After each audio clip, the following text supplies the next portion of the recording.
Good morning, and welcome back to Love and Life.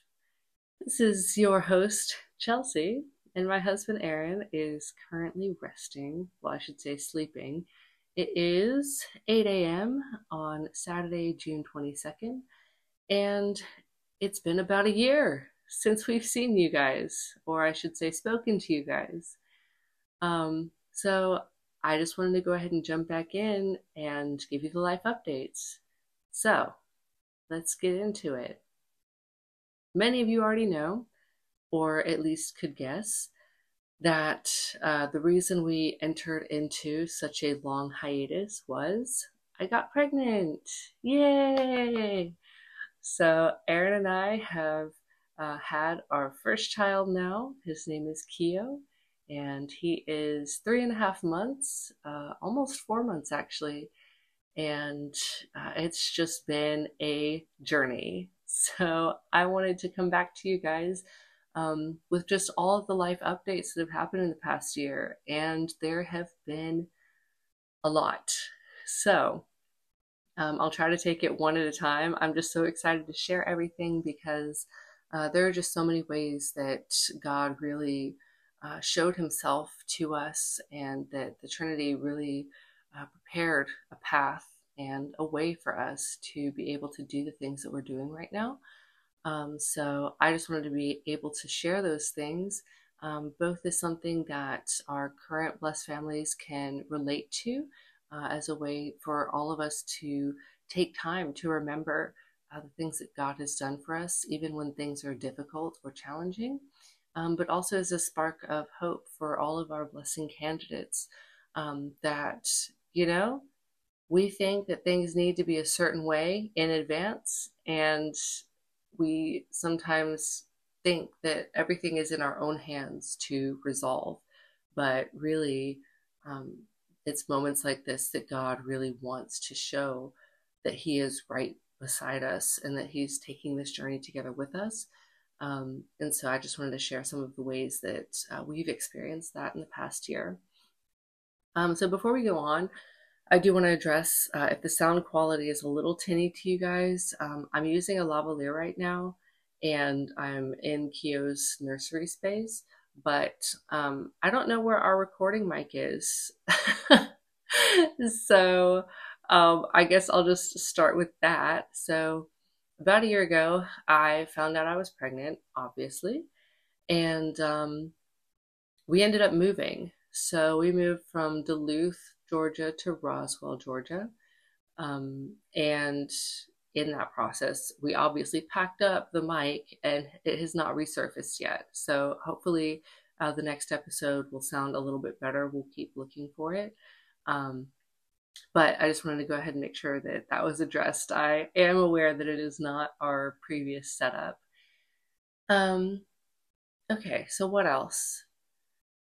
Let's talk about pregnancy, I guess. I think I actually had started recording this episode with another mic, and I looked down and I had gotten about 4.5 minutes into just apparently talking to myself because the mic had died.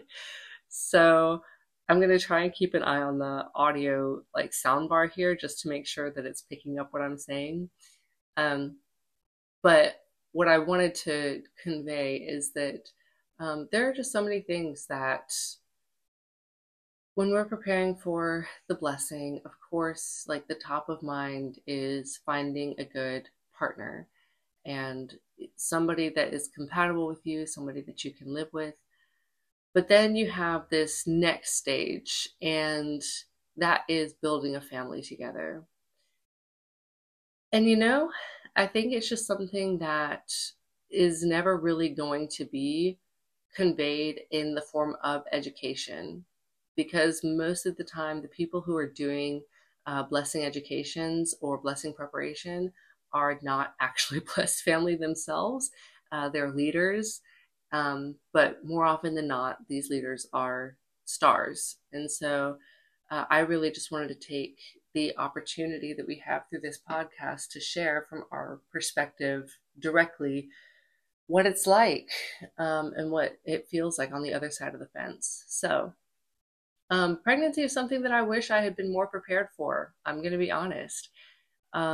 If people think about it, really the top thing that comes to mind is just, there's going to be morning sickness and, um, you're going to have the baby bump and it's about 9 to 10 months. And then I give birth. And, the question is, what do I want my birth to look like? Um, and things of that nature. But in my situation, like I really was so focused on what I wanted to do when the baby came out, what kind of parent I wanted to be, how I wanted to raise my child, and the experiences that I wanted him to have. Like I was so focused on those things that when pregnancy like actually came to be my reality, it was just kind of like getting hit by a truck.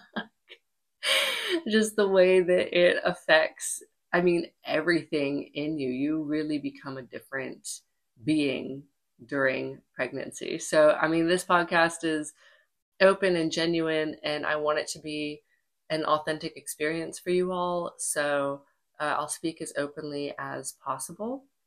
And I want, both guys and girls to feel comfortable just knowing kind of what to expect and what to look forward to. So, I hope you can receive something from this, that it is helpful for you.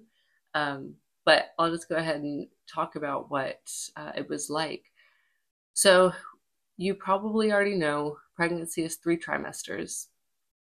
And so you have this first trimester is where you first find out that you're even pregnant. And I think when people talk about it, because I talk to so many women just, in my community, and a lot of people say first trimester is probably the hardest. In certain ways, I will say for myself, it was very exhausting. I was tired all the time. And it wasn't really so much about morning sickness, which, by the way, is not limited to the morning. You can feel nauseous any time of day. And I mean, smells that didn't like matter at all to you, that you may not have even noticed before, become super strong and like almost offensive. Certain foods that, your favorite foods, you can't tolerate them anymore. And so, I mean, there were just meals that I had to cut out and modify my eating. And then there's cravings. There are foods that, like I don't really care about Zaxby's, but there was a time when like I just wanted Zaxby's, and like it's just funny little things like that. Or Waffle House was another one for me. I didn't have any weird cravings. Like I've heard people want pickles and peanut butter. That wasn't my experience. It was just like very particular meals, or like comfort foods, like mom's home cooking, those kind of things that I really, hadn't had for quite a while. And I wanted to eat those things more frequently. So that was kind of how that was. And then during first trimester, I was working full time as a director at a Montessori school. And there were a lot of things that were happening there, in terms of administration and leadership. The owner was in the process of selling the school. And there were just a lot of things that were making that environment very stressful for me. And one of the things that we actually learned in our blessing education was, we did get this one really great tip and piece of advice. And that is, during pregnancy, you really want to make sure that the mother is not stressed out. And it's important because stress releases hormones and chemicals in your body. And where is the fetus living?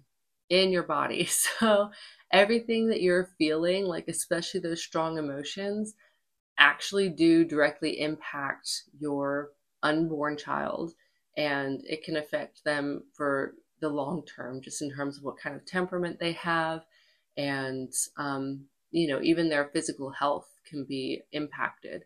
So Aaron and I talked about it, and there was just an incident that happened one day at work, and I called Aaron like middle of the work morning and just said, today is my last day here, and we're just gonna have to figure out what we're gonna do. But this is just not going to work. And so I ended up leaving. I put in my notice and I left. And I have to say, it was really the best decision for me and for us at that time.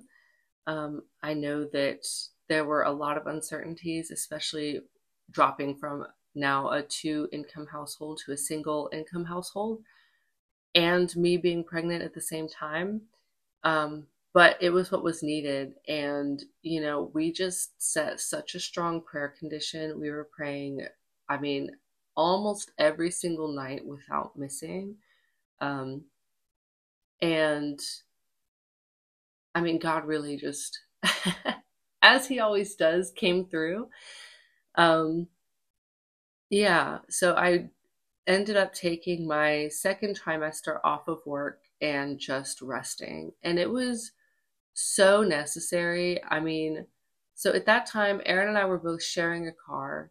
And so I would drop him off at work and then I would go to work, or vice versa, depending on what our schedules were for the day. But yeah, just being fatigued and drained, it actually ended up being a nice thing that he was able to just take himself to work. And then I was just able to rest and sleep as needed, because I wasn't waking up until 10 o'clock in the morning, which I'm very much a morning person. And then I would be up for time to eat a meal, and then I'd go back to sleep. So it was just like that for several months. And then in October, we really started, things started getting tight a little bit financially. And I was looking for ways that I could support, but while also thinking about,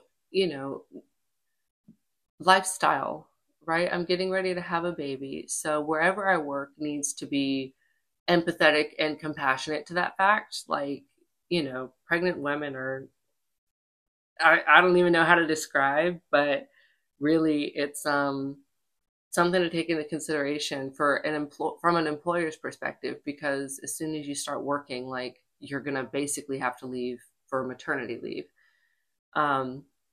And so that was something to consider. And then two, did I want to work from home so that I could be with Keo during the day, or what kind of options did I have? And I knew for myself, because I am an educator, that I wanted him to have, there were a few key experiences that I wanted for Keo, our baby's name. I don't know if I said that yet, but I wanted to make sure that, one, he had a Montessori experience as a Montessori teacher. That just has been such a, how can I say, not determining, but like it was just a very molding experience. Like, it really has made me into the person that I am. And I'm happy with the person that I am. So, I wanted to make sure that like he had access to that kind of resource.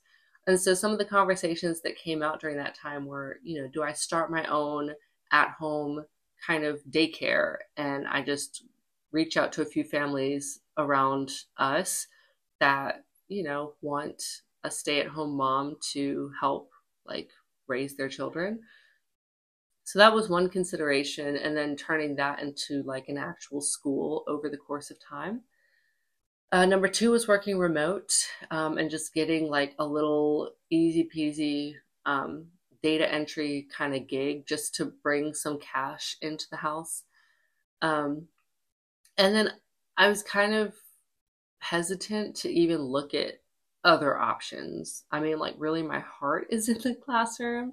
I love being in the classroom with children.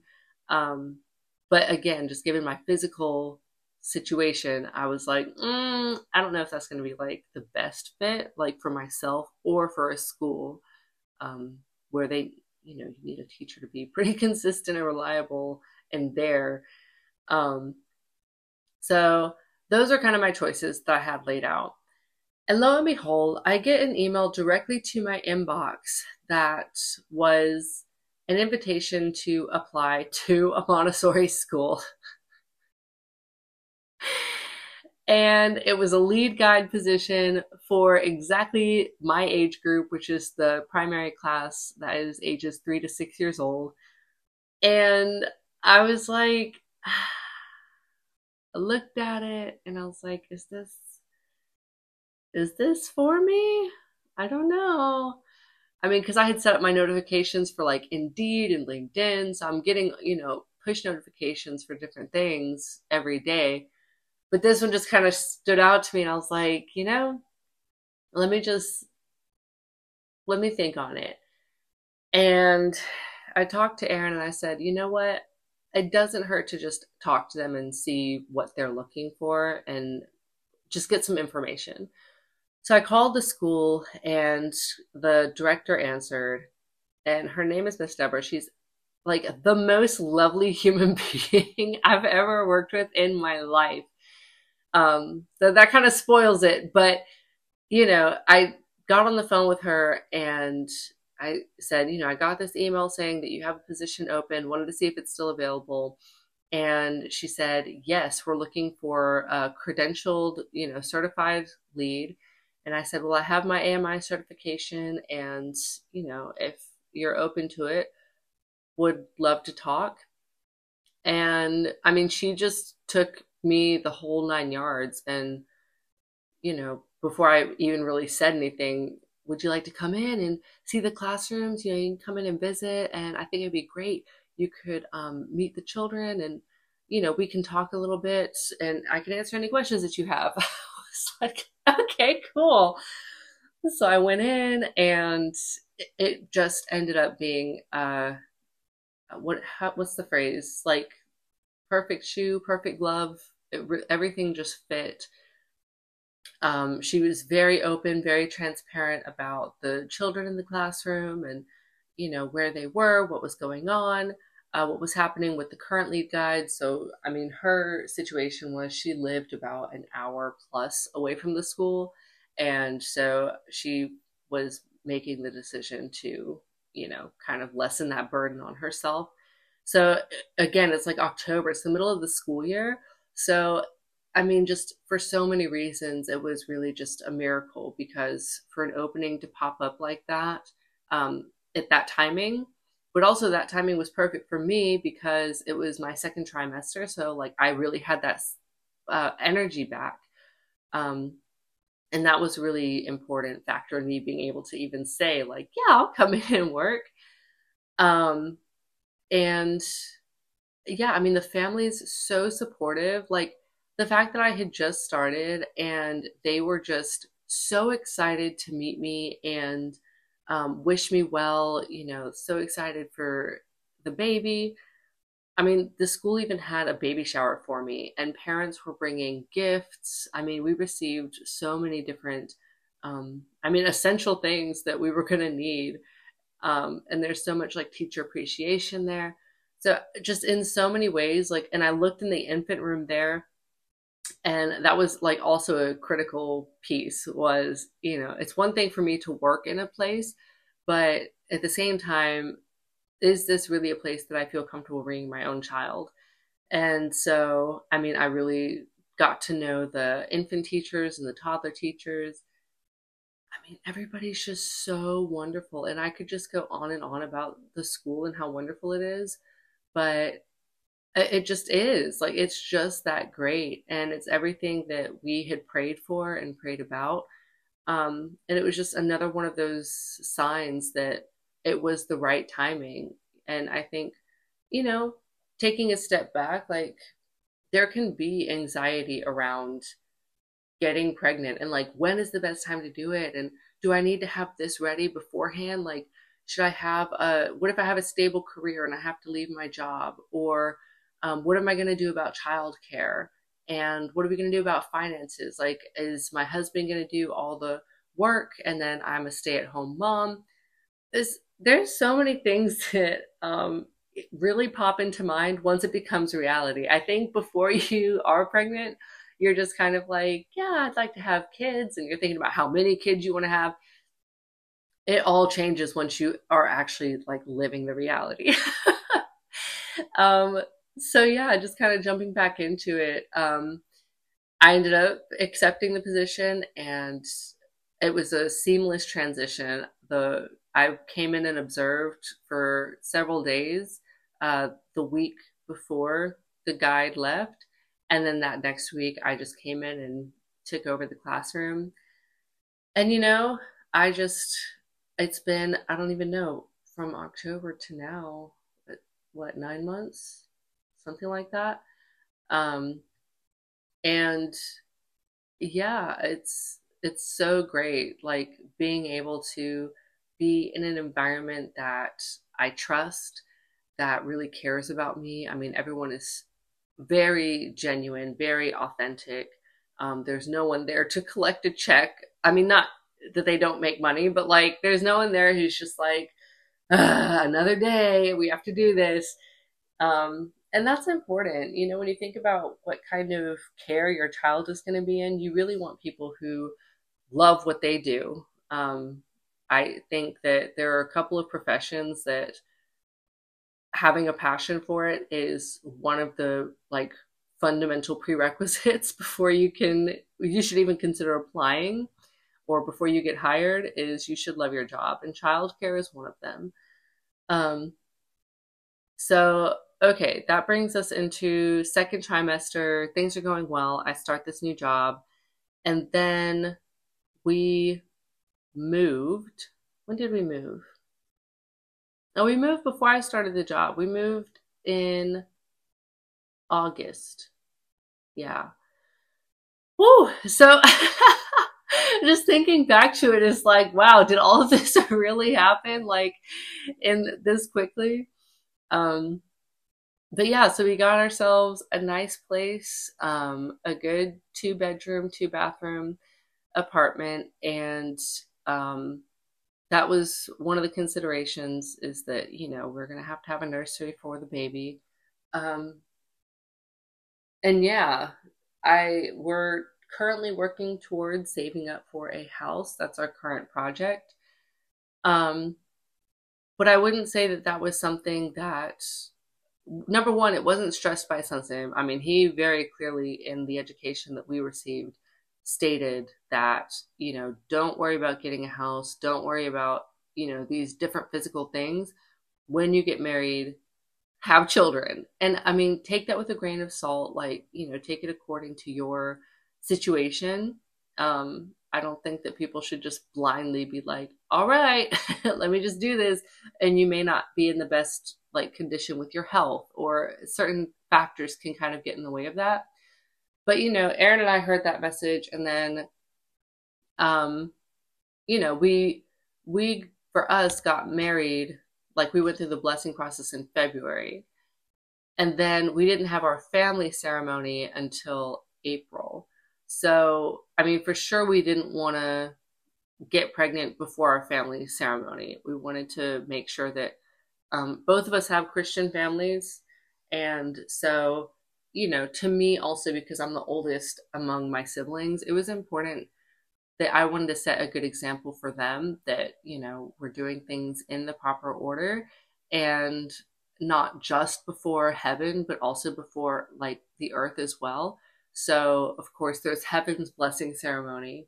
And then there's also like the physical ceremony where we were able to bring our families together, and as a time of celebration. We didn't pose it as a wedding. We didn't want to put money towards in that direction for ourselves. But Aaron and Keho just walked in. Looks like he is gonna get his first diaper change of the morning. The boys are awake. But yeah, I am going to continue recording while trying to make conversation with my eyes.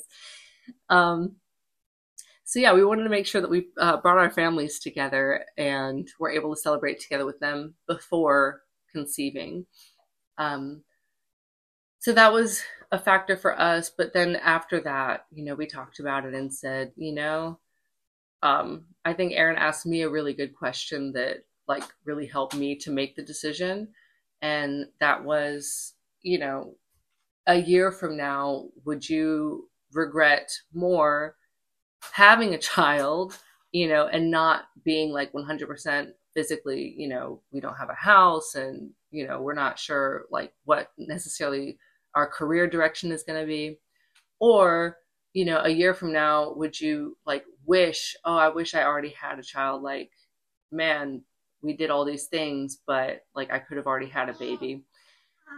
And yeah, I think that really like cemented it for me that, I mean, the time that it takes to have like, make an actual child in the womb is quite substantial. And so the timing of when you start that is, I mean, it does kind of shift the dominoes a little bit for you. I don't know if you can hear him. That's him over there coughing. But yeah, so that brings us all the way up through the end of second trimester. I feel like I'm kind of jumping around a little bit. But then we get into third trimester, and that's like just another tidal wave that kind of came over me. A lot of things started going sideways with my health. We wanted to do a home birth, and so all of the support that I was getting was from midwives. And their model of care is just a different approach. It's a lot more holistic, and less medical interventions. And so, yeah, I was just experiencing a lot of symptoms. And, when you're pregnant, like Google becomes your best friend. And like your most frequent search is going to be like insert symptom. Is this normal? I was having really bad vertigo. I had like a blockage in my ear, so my hearing kept going out, which I mean was just miserable being in the classroom and not being able to hear what children were saying to me. What else was happening? Oh, I mean, just all the physical things that like, your weight changes like drastically because it's like the final growth of the baby before they're born. And so, I was just heavy and my feet were swollen, my hands were swollen. That was a time. And so, yeah, it gets to a point where you're like, just every day you're thinking, is the baby gonna come yet? Like, is today the day? And I didn't want to go the induction route. I didn't want to force it. I really just said, when the baby's ready, the baby will be ready and he'll come. And so I had like maybe one or two like false starts where I didn't know what labor felt like, what contractions felt like.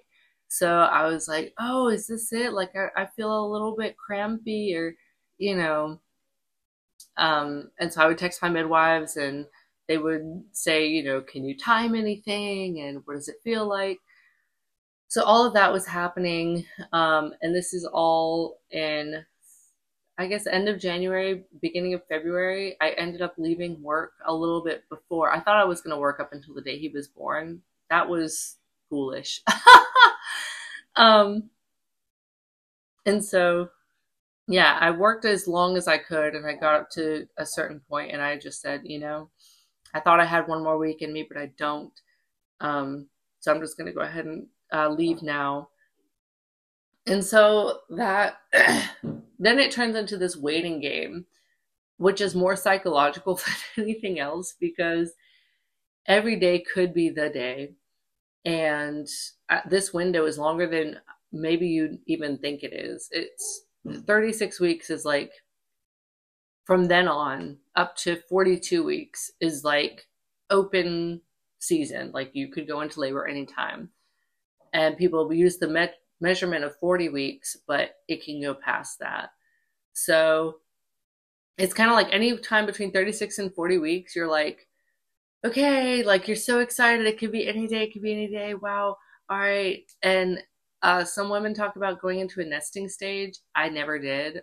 So just know that, like, if you don't, that's normal and that's okay. Like, you don't have to be like super particular about how everything is set up or how super clean everything is. Like, I was seeing so many videos come through my social media feed with TikTok and shorts and reels.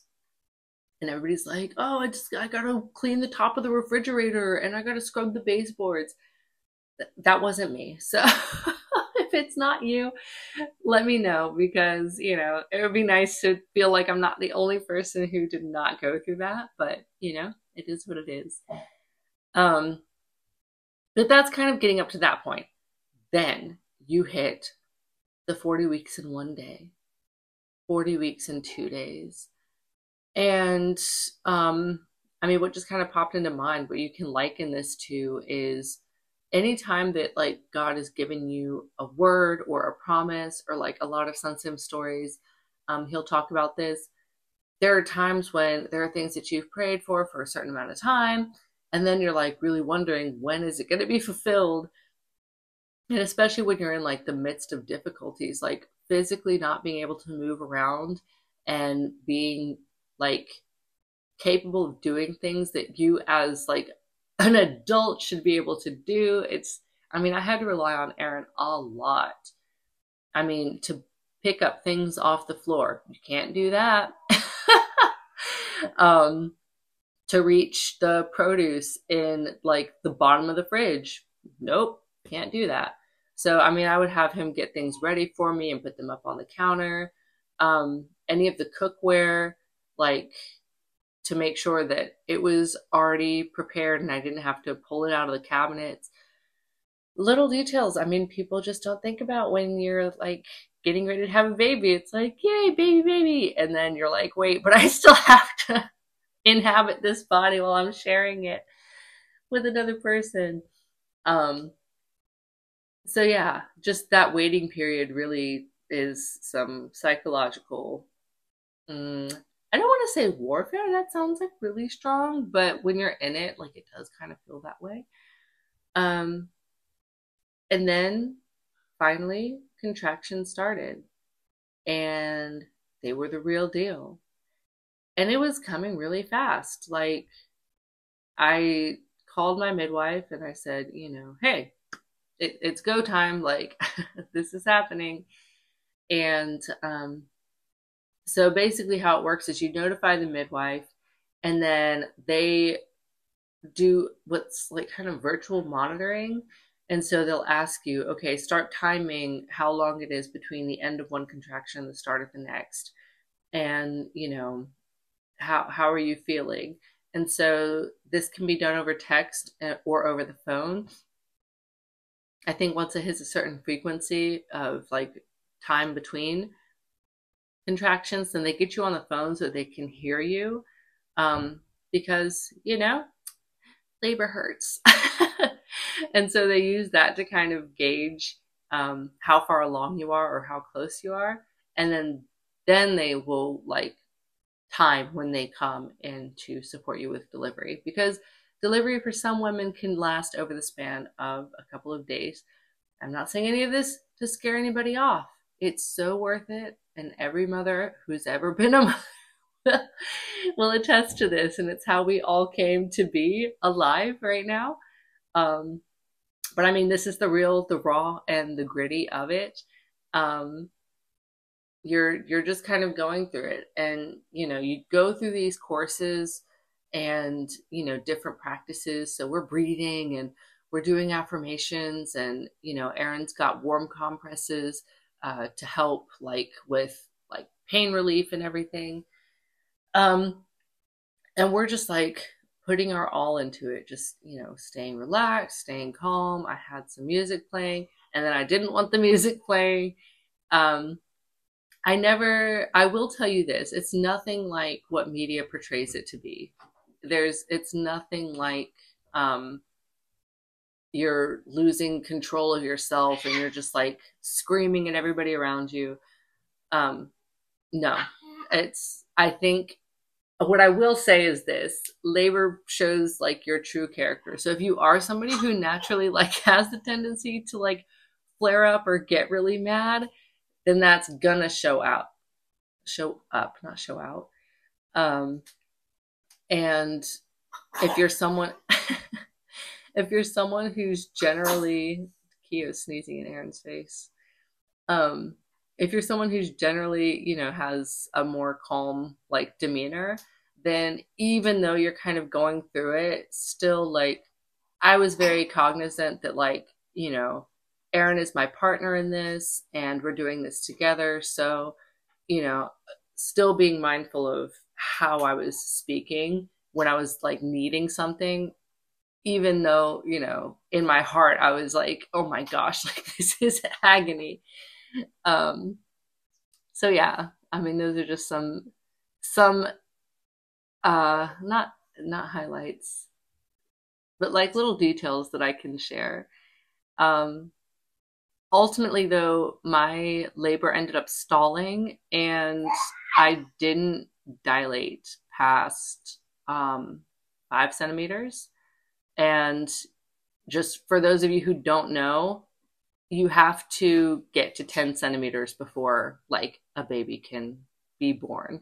And so after some time of, putting in effort, I'll say it like that, we ended up deciding to call it and transferring to a nearby hospital. And the staff that I got there was just absolutely brilliant. It was not in my birth plan at all to go to the hospital. So I really was just like, I had to go into a mental space of fully entrusting everything over to God, because like I really had my plan and we had talked about it. We had prepared for it. We prayed for it. I mean, everything like we could have done, we did.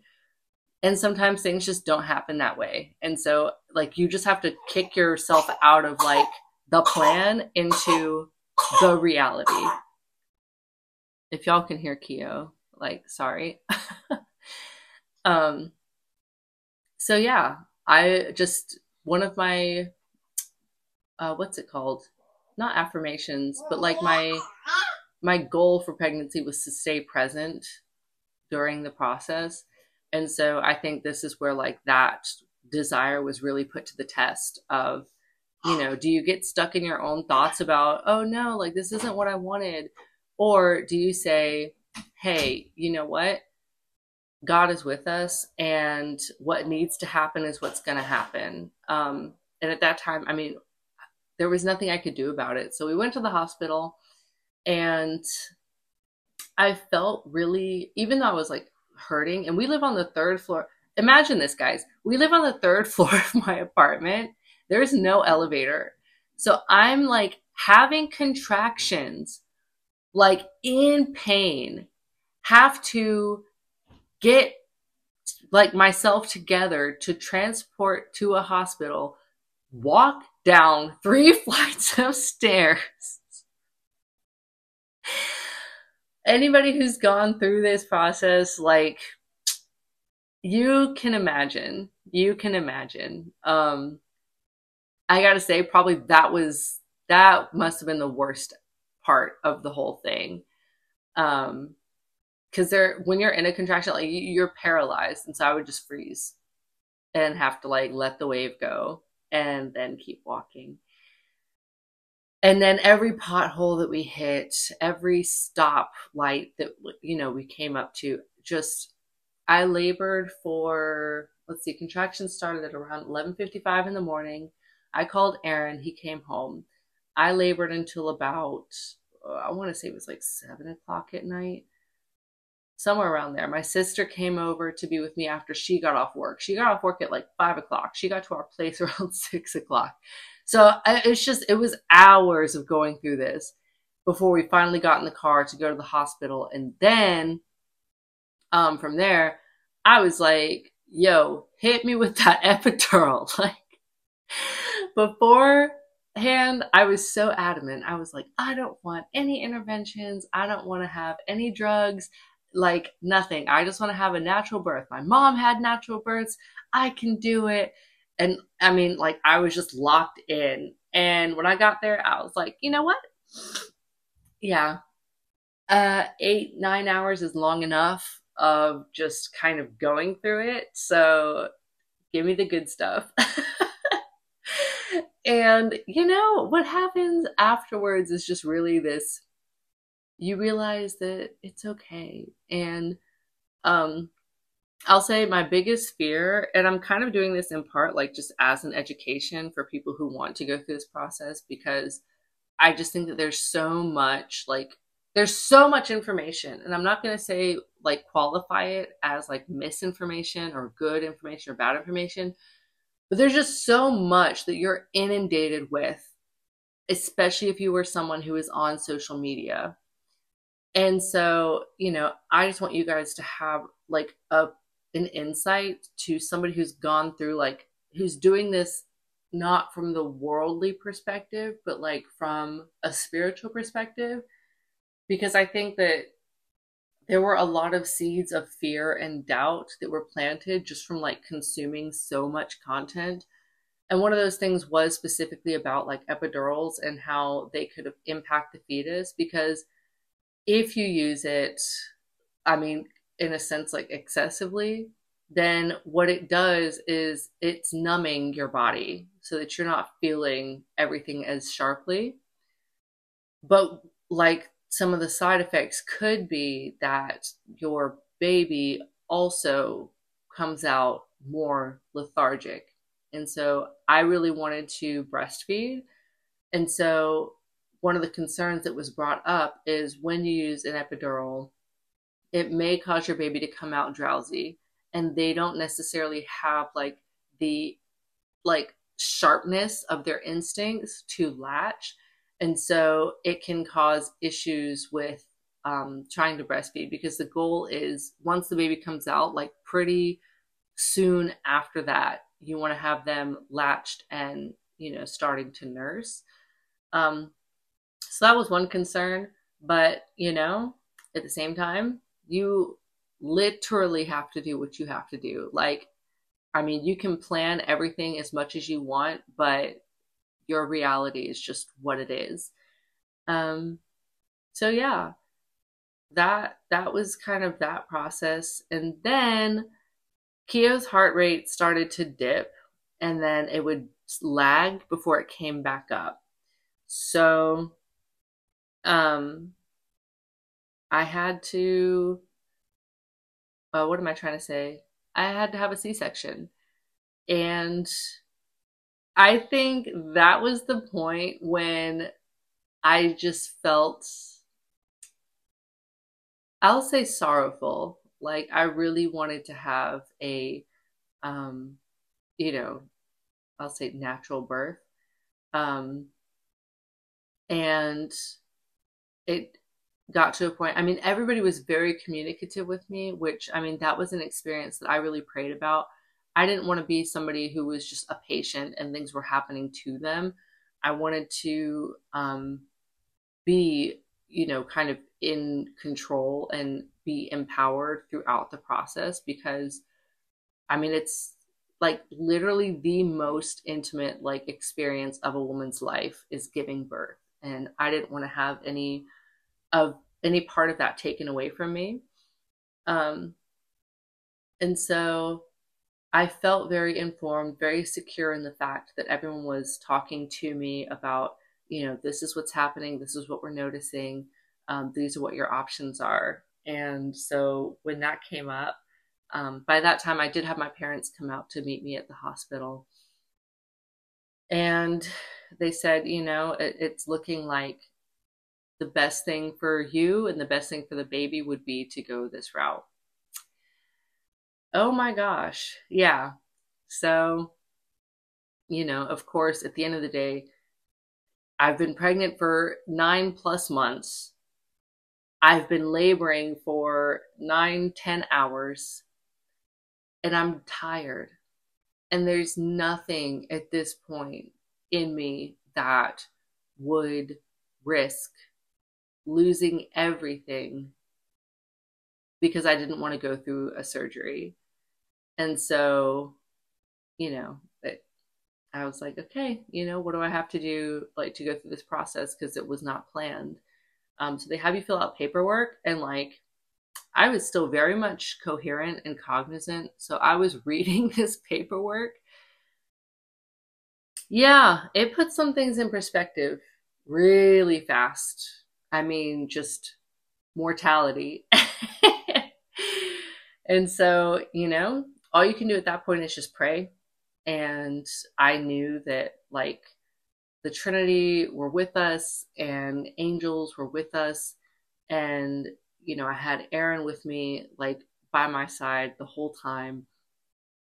And so, I mean, that's just your like come to God moment. And let's just pray that, the hand is the hand of the surgeon is governed by the heavens, and that ultimately all we want is a safe and healthy baby.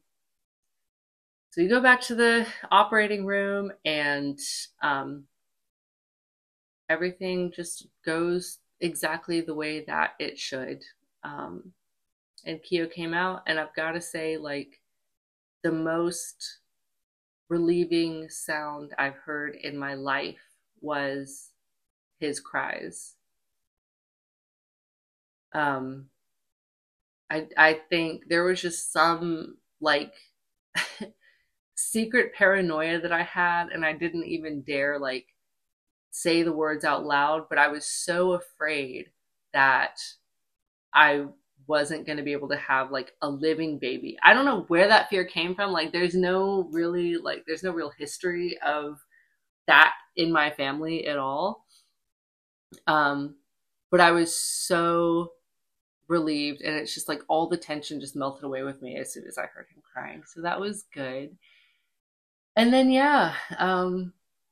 kind of fast forwarding a little bit, like I spent my maternity leave with my parents because they have a house and they had, a nice room and bathroom like right there on the first floor. I didn't have to climb any stairs. And from there, like it's really just taking things easy, relearning your body, learn everything is brand new. What does this cry mean? Is he hungry? Is he tired? Is he cold? Is it too warm? Everything you're just trying to figure out. Your hormones are in a super state of like flux.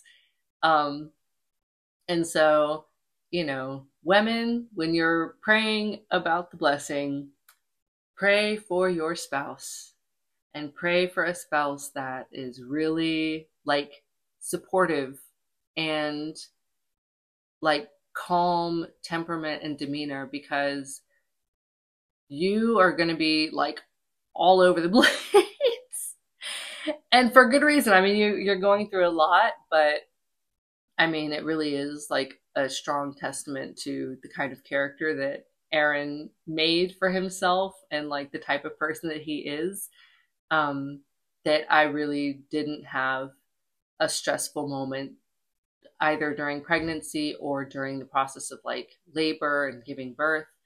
And even now, I mean, raising Keo, it's been 4 months, and Aaron is the type of person that he changes diapers and he stays up at night with him when he's fussy, and he helps, get the gas out and all of those things that, as a woman, it's just something to be so thankful for.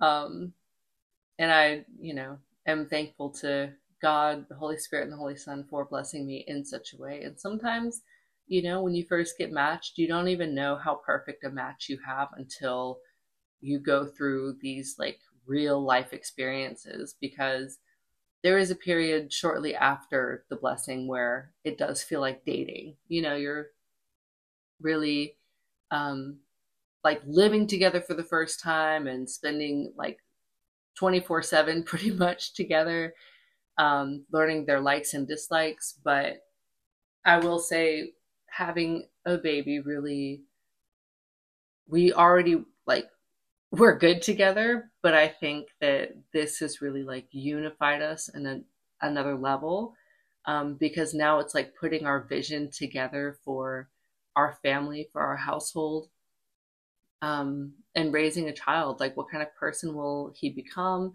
and how do we make sure that we live a good life and set a good example for him in Providence, especially with this past week's message about really taking care of the second gen.